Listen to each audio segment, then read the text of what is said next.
In example 2, we'll try to explain how to find the correct equations for calculations.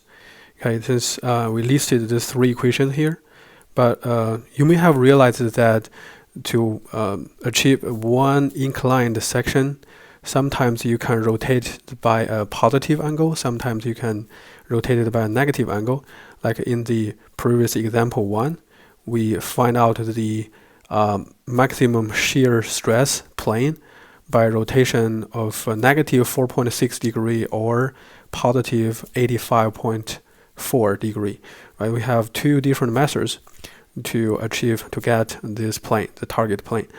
But if it's shear stress is okay, but if it's normal stress, then you may be facing a problem of selection equations.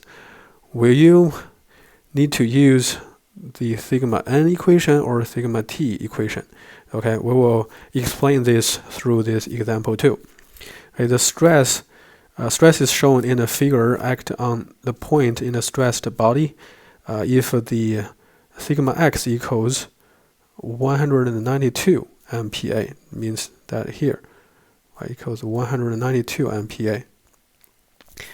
Then determine the magnitude of normal stress and the shear stress at the point on the inclined plane shown here. Right, this is the inclined plane with an angle of 50 degree. So here comes the question: how can you get this plane? Obviously, you have 2 ways. Okay, you can start from this plane, or you can start from the bottom plane. If you start from the right plane, as indicated here, you will just need to rotate it by negative 40 degree, so that you can get the inclined plane. If you start from the bottom plane, so you need to rotate it by angle of 50 degree. Okay, so here we'll have 2 options to solve this problem. Then you can see that in the option 1, we just start from the right plane. Okay, we start from the right plane, then we do this rotation, then you will get rotation of negative 40 degree. Then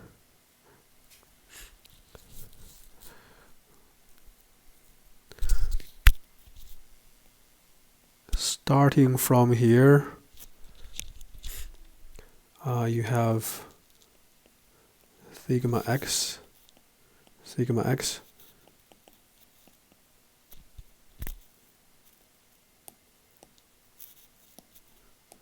and sigma y.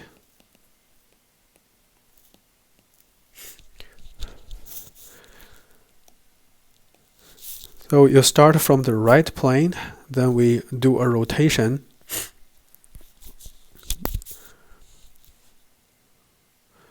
We do a rotation of negative 40, right? Negative 40 degree.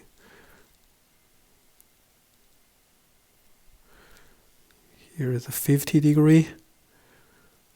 Then you get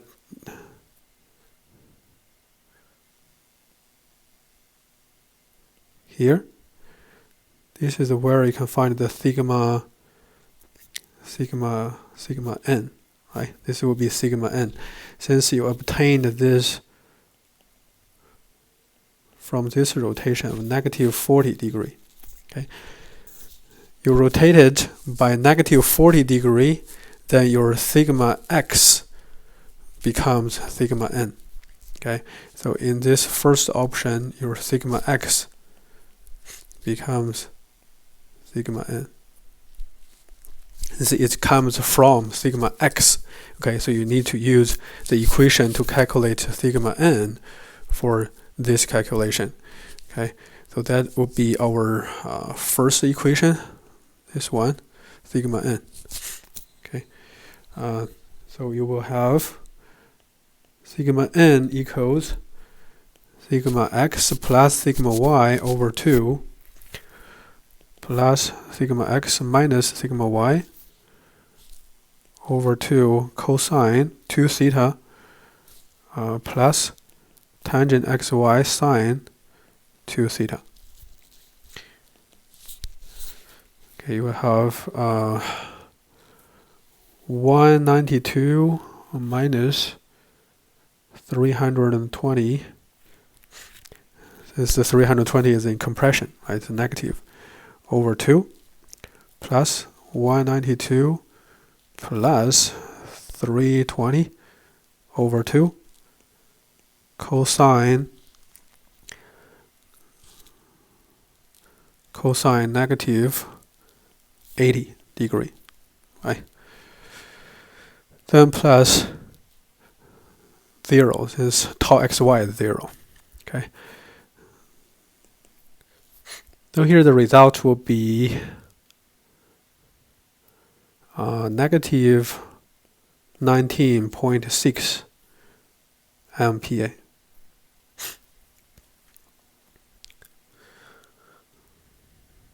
Okay, as we mentioned, we have another option, well, that is to rotate it from the bottom plane. So let's redo this process. The original stress element, sigma x, sigma y,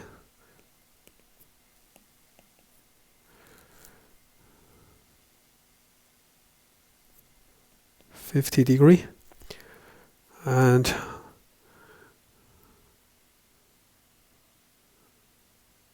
this direction is here, sigma n. So if you rotate the bottom, if you want to rotate the bottom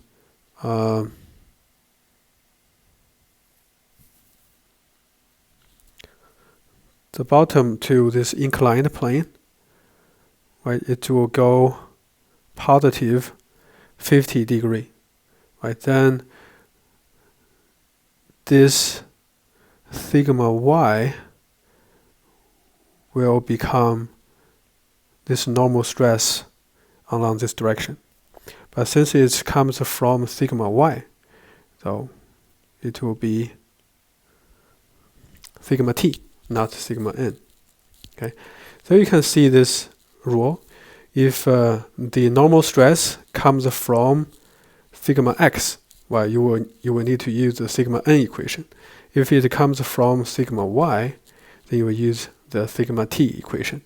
Okay, so here to find this normal stress, we will need to use the third equation. Right? That is sigma t equals sigma x plus sigma y over 2 minus sigma x minus sigma y over 2 cosine 2 theta plus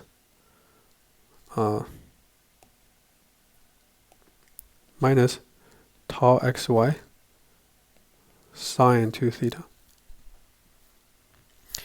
And here the theta equals 50°.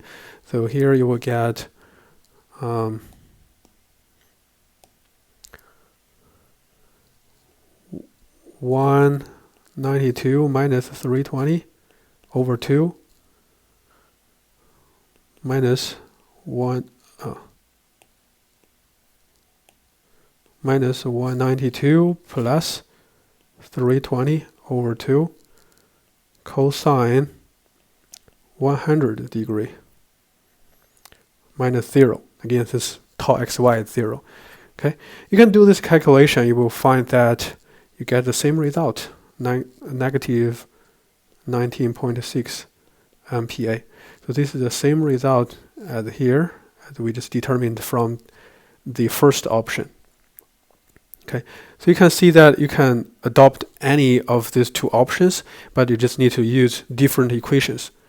Right? If you get the target normal stress from sigma x, then you will need to use the sigma n equation. If you get it from the sigma y, then you need to use the sigma t equation. Okay, so this is the simple rule to find the correct equation. Then how about tau nt? Tau nt, we have only one equation, right? So it doesn't matter which one you use. So it's a tau nt equation says negative sigma x minus sigma y over 2 sine 2 theta plus tau xy cosine 2 theta. Again, here just gone is 0. You have only this one item. So it will be something sine negative 80 degree or sine 100 degree. Okay, you will get the same result.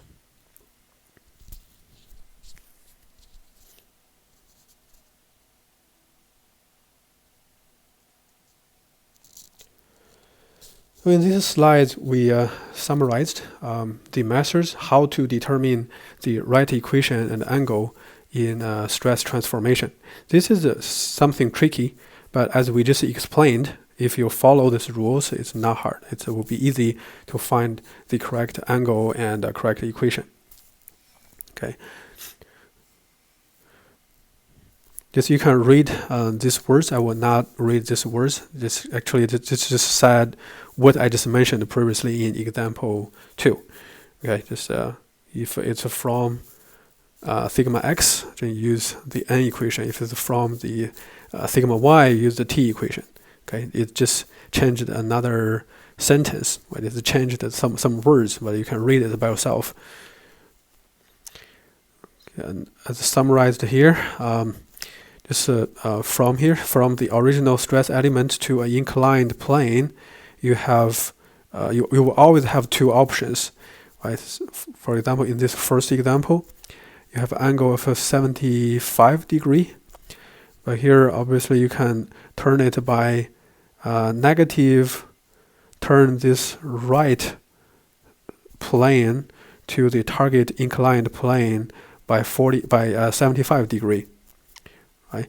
Since the target normal stress will be from this sigma x, so you will just use the n equation. Okay, and you can also find it from the bottom, from this plane. But if you turn it from the bottom to this target inclined plane, it will go negative. It will go negative 15 degree. But then this sigma y will become this sigma, right? Since it's from sigma y, so you will need to use the t equation. Okay. So the same rules applies to the other three examples, so you can examine them one by one. Okay, the last slide is just a summary. It summarized all of these equations we used today. So next lecture, we will use these equations to draw the Mohr circle.